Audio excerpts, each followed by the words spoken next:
if you had to say what this is, what statement would it be?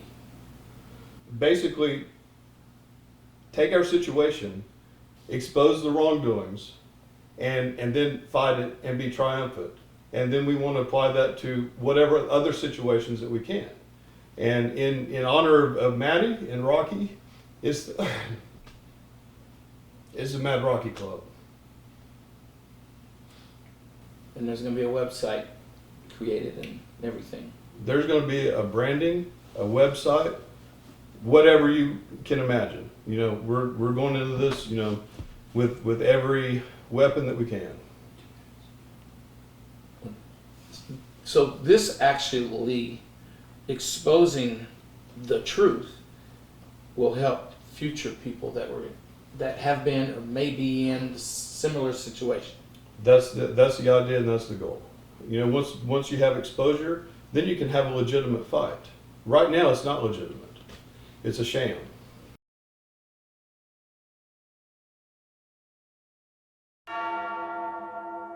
States in its bad position. This has gone on long enough.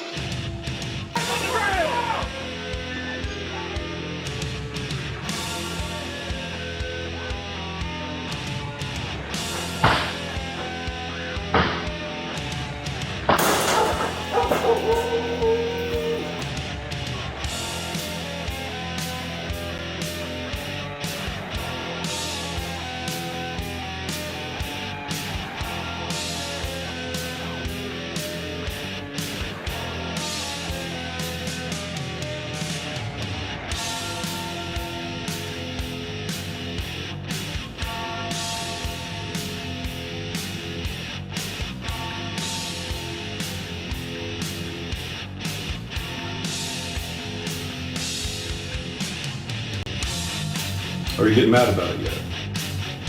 We're mad about it. We're mad as hell about it. Nobody's helping these victims. Nobody's come to save me. Nobody's come to save them. Until now. We're changing that.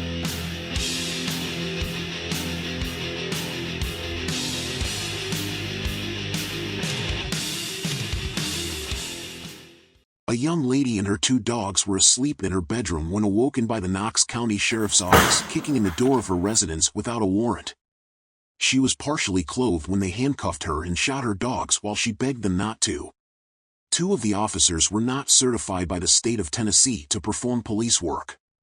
The Sheriff's Office continues to lie about the presence of body-worn cameras. I shouted out to her to please not shoot our dogs. She just looked at me and she shot him right in the chest. I saw the blood squirt out of his chest when she shot him. I was so focused on Rocky at that point in time that I didn't realize that Maddie had tried to run and she shot her too. I was begging the guy who was pulling me to please let me go be with Maddie, and he said no. It looked like she was breathing at first and she was like shaking, and I was begging to just be like, let me tell her I love her, let me tell her I'm so sorry, just let me be with her for a second. And he told me no. He said that was just the body reacting and told them to take me back downstairs.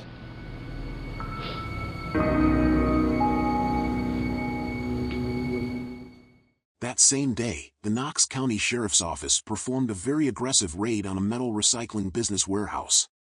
That day was a major turning point in more ways than anyone expected.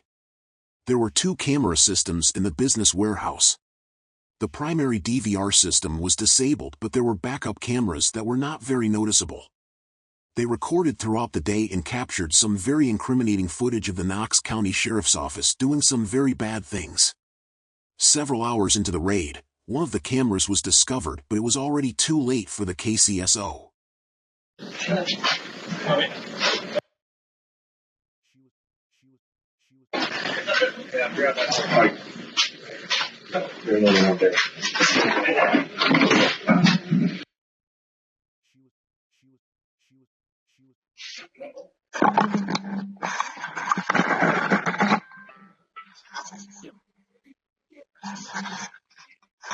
Yes, that's right.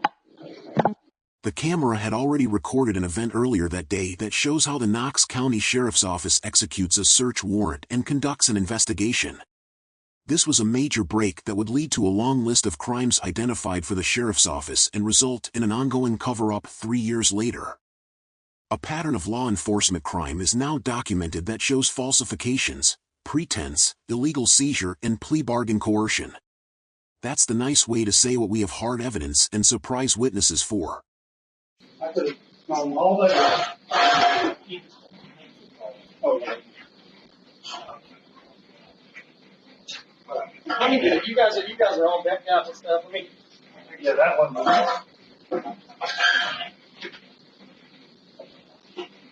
See if we're ready for Marcus. Yes, good job. Jerry's on. Is after that? They equally Mark, so we're good. The defendants had already been charged and arrested. The case immediately went into cover-up mode. Body cameras were, and continue to be, lied about. For the past 3 years, the case has been mostly stagnant. However, during that time, there has been a lot of private investigative work focused on the KCSO and this case. That work has produced indisputable evidence of state and federal felonies committed by the Sheriff's Office personnel along with Sheriff Tom Spangler himself. Sworn affidavits by victims and witnesses of KCSO crimes were filed with the court as a judicial notice and are public record. They include evidence for crimes such as falsification of government documents, aggravated perjury, and impersonation of police officers. A good summary would be an ongoing conspiracy to obstruct justice by concealment, through falsification of material facts and exculpatory evidence, while in contempt of court. The catastrophic results have severely damaged and altered lives beyond what is first imagined. Livelihoods were eliminated, bankruptcies filed, homes lost, families torn apart, childhoods destroyed, and lives ignored. The very individuals sworn to protect and serve did the exact opposite. They pillaged and plundered.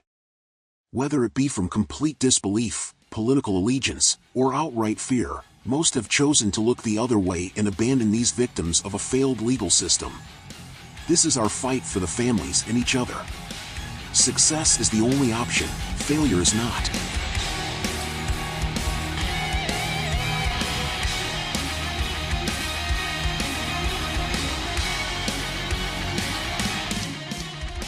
We continue our research into the shenanigans of the Knox County Sheriff's Office all day, every day.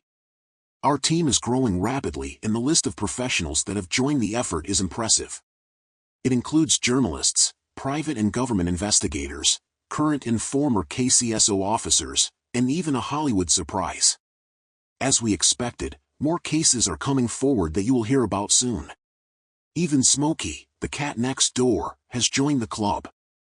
Tara works like crazy and still somehow manages to keep the troops fed. Ava keeps everyone's spirits up with her endless hugs and smiles. Things are pretty busy around here, but at the end of the day, we always make time for a good bedtime story. And then there's Bo. And yeah, Bo knows. We're gonna win this fight. So welcome to the Mad Hockey Club. Stay mad about it, and stay tuned for the next episode.